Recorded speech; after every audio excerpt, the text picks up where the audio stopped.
ወኔ ጥግ ድረስ ነው ይባልለታል። የመን ህዝብ በእድሜ የገፉት እንኳን ባህላዊ ቱባናቸውን ጠምጥመው በቆዳ ተለብጠው ያጌጡ ጊዜ ያለፈባቸው የድሮ ጠመንጃዎቻቸውን ታጥቀው የሚያምር ፊታቸው በቆራጥነት ታጅቦ ያያቸው በጀግነት ልቡ ቢማረክ ፖለቲካና ጦርነት ላሳያቸው ፍዳና መከራ ልቡ ማዘኑ የሁሉ ለምን ማለቱ አይቀርም። በተኩስ የማይታሙት ሁቲዎች ቃታ ላይ ያሳረፉትን እጃቸውን እንደ ዛጡት ጨቆኑት። ተኮሱ፣ ሚሳይሎቻቸውም ወደ ቴልአቪቭ ተምዘገዘጉ።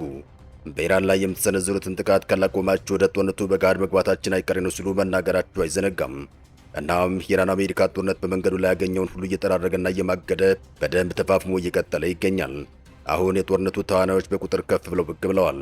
ዶናልድ ትራምፕ ደግሞ ያኔ ሆርሙዝን ተባብረን እናስከፍስል እምቢ ያላችሁኝ እንግሊዝና ሌሎች ዓለማችን ሀገራት በነዳጅ ውድነት እየመጣ ያለውን መከራ ቻሉት፣ ካልሆነ ደግሞ አሁኑን ወደ ኢራን ዝመቱ፣ ሆርሙዝ ሰርጥ ሄዳችሁም ነዳጃችሁን በጉልበት ውሰዱ የሚል መልእክታቸው ጽፈዋል።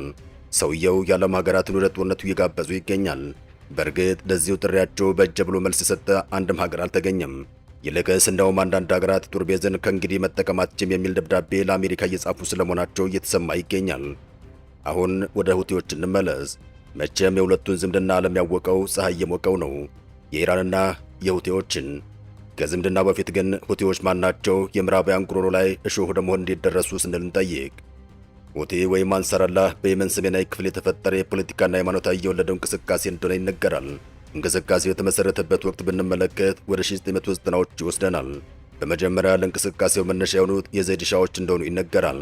እነዚህ የሻ ሙስሊሞች በደለኛ የሆነ አገዛዝ አሊያም መንግስት አይገዛንም ብለው የሚያምኑ በመሆናቸው ያስተሳሰባቸው አሊያም እምነታቸው እስካሁን ለዘለቀው የሁቲ እንቅስቃሴ ፋውንዴሽን አሊያም መሰረቱ ሆኖ ቀጥሏል። ዘይዲ ሻዎች በራሳቸው እነማን ናቸው? ከወዴትስ መጡ የሚባል ጥያቄ ቢነሳ ሰሜን የመን ሳዳ ክልል የተባለ በተራሮች የተከበበ ስፍራ የፖለቲካ የባህልና የእምነት ውህደት የሆኑ የዘይዲ ሻዎች መገኛ ነው። ዘይዲ ሻዎች በብዙ ከተከፋፈለው የሻ አስተምህሮት አንዱ እንደሆኑ የተመሰረተውም ለነቢዩ መሐመድ ቅርብ ከነበሩ 4 ተከታዮች አንዱ ከሆነው አሊ ኢብን አሊ ጣይብ ዘር በሚመዘዘው ዛይድ ኢብን አሊ በተባለ ሰው እንደሆነ ይጠቀሳል።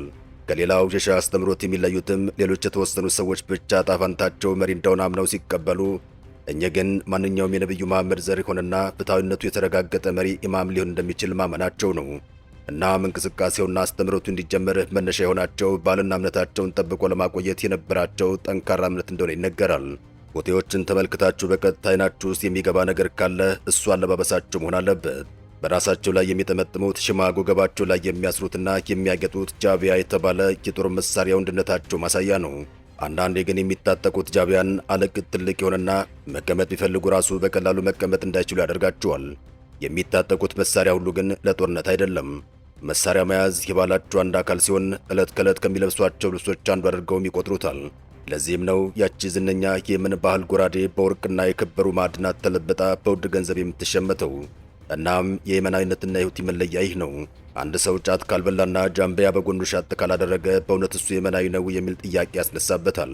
ሁቲዎች በቀላሉ እንዲህ ነው ተብሎ ሊተረጎሙ የማይችሉ ከባህልና ከሃይማኖት ብሎም ከፖለቲካ ወደ የተፈጠሩ ቡድኖች ናቸው። ከተራራ ላይ ተነስተው ዓለምን እስከ ማስጨነቅ የመጡበት ጉዞም ይህን ያሳያል።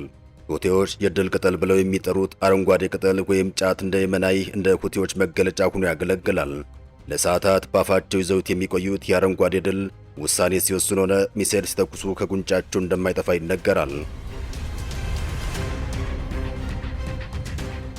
ከዚያም እንደ አውሮፓውያን አቆጣጠር ከ2000 እስከ 2010 ባሉት ዓመታት ከአሊ አብዶላ ሳለ መንግስት ጋር ግጭት ውስጥ ገቡ።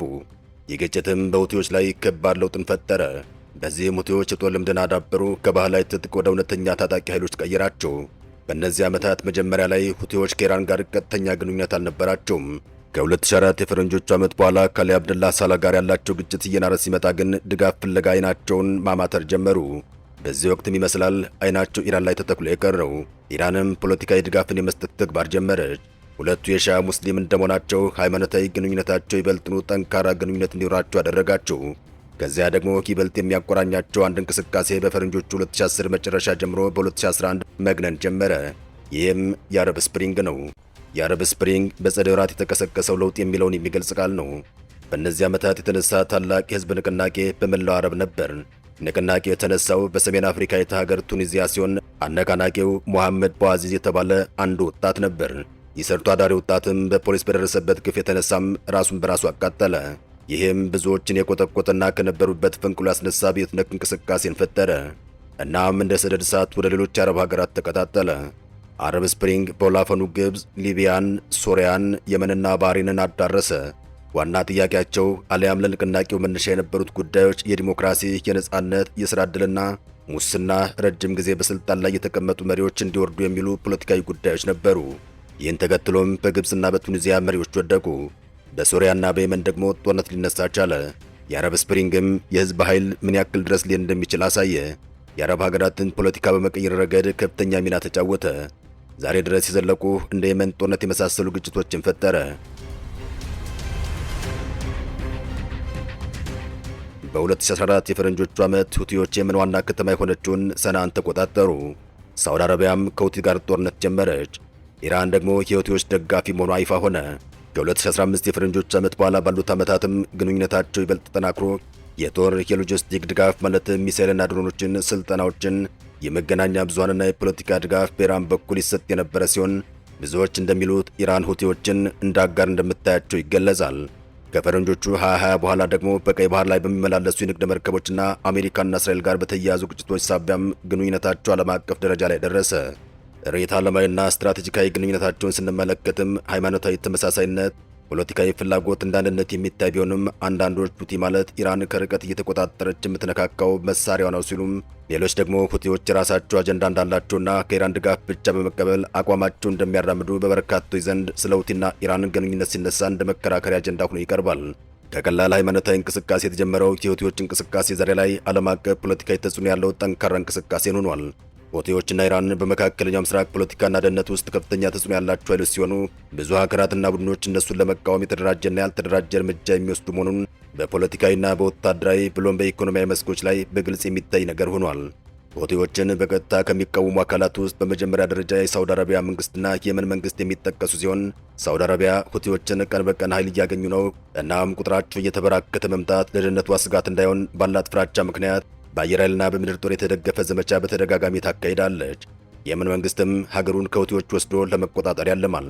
ኢራን የሚቃወሙ እንደ አሜሪካና እስራኤል ያሉ ሀገራት በቀጠና የሚደረገው መስፋፋት አንድም ኢራን ለሁቲዎች ለሂዝቦላህና ለሌሎች ቡድኖች የምታደርገው ድጋፍ ስጋት ስላደረባቸው ሲሆን በኢራን ላይ የኢኮኖሚ እገዳዎች ወይንም ሳንክሽን በመጣል የኒውክሌር ፕሮግራሟን ለመገደብ በመሞከር አንዳንዴ በይፋ ሌላ ጊዜ ደግሞ በተጠና መልኩ በድብቅ ወታደራዊ እርምጃዎችን በመውሰድ የሁለቱ ኃይሎችን ክንድ ለማዛር ይሞክራሉ። በተጨማሪ ደግሞ አንዳንድ የአረብ ሀገራት ማለትም የተባበሩት አረብ ኤሚሬትና ባህሬን የመሳሰሉ ሀገራት ኢራንንና በእሷ የሚደገፉ ኃይሎችን ለመከላከል ከሳውዲ አረቢያ ጋር ቅንጅት ሲፈጥሩ የሚታይ ሲሆን በመካከለኛው ምስራቅ የኢራን ተጽዕኖ ለመቀነስ የፖለቲካና የደህንነት ትብብር እንደሚያደርጉ መረጃዎች ያሳያሉ። እነዚህ ሁቲ ኢራን ጠል የሆኑ ሀገራት ኢራንና ሁቲን ለማዳከም ልዩ ልዩ መንገዶችን የሚጠቀሙ ሲሆን በወታደራዊ መስክ የአየር ጥቃት፣ የመሬት ውጊያና የመሳሪያ እገዳ፣ በኢኮኖሚ መስክ ደግሞ ኢራን ላይ ገደቦችን በመጣል የገንዘብ ምንጮቿን ለመቀነስ በአያሌው ይንቀሳቀሳሉ። ይህም ኢራን ለሁቲና ሌሎች ታጣቂ የምታደርገውን ድጋፍ የሚቀንስ ቢመስልም ባለፉት ዓመታት ግን ድጋፉ ተጠናክሮ መቀጠሉን ለመታዘብ ተችሏል። መለስ ብለው ደግሞ በፖለቲካው መስክ የሰላም ውይይቶችና ዓለም አቀፍ ግፊቶችን ብሎም የውል ስምምነቶችን በመጠቀም ግጭቶችን ለመቀነስ የሚጥሩ ሲሆን ይህ በርካታ ጊዜ የሚታየው ግን የኒውክሌር ጉዳይን በተመለከተ ነው። በአጠቃላይ ሁቲና ኢራን የሚቃወሙ ኃይሎች ብዙ የሚጠቀሙት ዘዴ የተለያዩ ይሁን እንጂ በመካከል የሚካሄደው ግጭት የመካከለኛው ምስራቅ ቀጠናን የፖለቲካና የደህንነት ሁኔታ የሚጎዳ አሊያም ማቆሚያዊት ጋር እንደሆነ በውል ያልታወቀ የረብሻ ዓለም ፈጥሯል። በኢራን ጉዳይ አሁናዊ መረጃዎች። ሁቲዎች በደቡባዊ እስራኤል ላይ ትኩረታቸውን አድርገው ጥቃታቸውን ቀጥለዋል። የቡድኑ ኃላፊዎችም እነዚህን ጥቃቶች የሚያቆሙበት ብቸኛው መንገድ ጥያቄዎቻቸውን በሙሉ ከመለሰችና የጋዛን የተኩስ አቁም ስምምነት በሙሉ ከተከበረ እንዲሁም አሜሪካ በኢራን ላይ ከምታደርገው ወታደራዊ ጥቃት ራሷን ከገለች ብቻ እንደሆነም ግልጽ አድርገዋል። እንዲሁም አንድ የሁቲ አለቃ ቡድኑ ልክ እንደ ሆርሙዝ ሁሉ የባብላል መንደብን መስመር የመዝጋት ሐሳብ እንዳላቸው ፍንጭ ሰጥተዋል። በሌላ መረጃ ከቤሩት በስተደቡብ በደረሰ የእስራኤል ጥቃት 7 ሰዎች ሲሞቱ 26 ስለመቁሰላቸው ተሰምቷል። የሊባኖስ የጤና ጥበቃ ሚኒስቴር እንደዘገበው ከቤሩት በስተደቡብ በምትገኘው በጃና ላይ በደረሰ ጥቃት ነው 7 ሰዎች የቀጠፈና 26 ያቆሰለ ጥቃት የደረሰው። በተያያዘ ዜና 1200 በላይ ኢራናውያን ከተባበሩት አረብ ኤሚሬትስ ወደ ሀገራቸው መመለሳቸውን አልጀዚራ ዘግቧል። ጦርነቱ ከተጀመረበት ጊዜ አንስቶ በዱባይ የሚኖሩ ቢያንስ 1262 ኢራናውያን ወደ ሀገራቸው መመለሳቸውን ታስኒም የዜና ወኪል ዘግቧል። ወደ ኢራን የሚደረጉ የቀጥታ በረራዎች በመዘጋታቸው ተመላሾቹ በአፍጋኒስታንና በአርመን በኩል ወደ ቴህራን በረራ አድርገዋል። የኢራን መንግስት በርካታ ዜጎቹን በመርከብ ከድንበር እንድታሳልፍና የተለየ በረራ መስመር እንዲከፈት ለተባበሩት አረብ ኤሚሬትስ ጥያቄ አቅርቦ ነበር። አልጀዚራ ቀደም ሲል እንደዘገበው መቀመጫቸውን በዱባይ ያደረጉ ኤሚሬትስና ፍላይ ዱባይ የአየር መንገዶች የኢራን ዜጎች በተባበሩት አረብ ኤሚሬትስ በኩል መግባትም ሆነ መተላለፍ እንደማይፈቀድላቸው ተናግረው ነበር። ጦርነቱም የሚያስቆመኝ ጎበዝ የለም ብሎ መሄዱን ቀጥሏል። ዓለም በነዳጅ እጥረት ታፍናለች። ነገ ከነገ ወዲያ የሚላስ የሚቀመስ እንዳይጠፋ ያሰጋል። እኛም ለምድራችን ሰላምና መረጋጋት እንመኛለን። ሰላም ለእናንተ ይሁን። አበቃን። ሰናይ ጊዜን ተመኘን።